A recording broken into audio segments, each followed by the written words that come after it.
Pudin. Ingredients: milk, sugar, cinnamon, corn starch. Preparation: milk to the pot.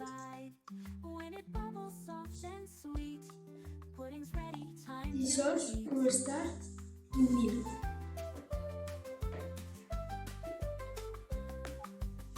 Add to a pot.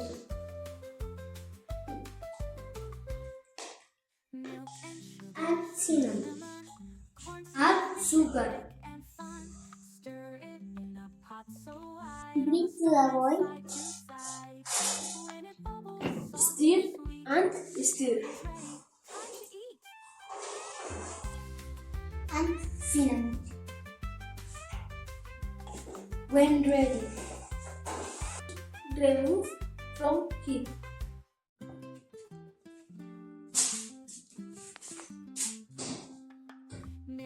Let cool.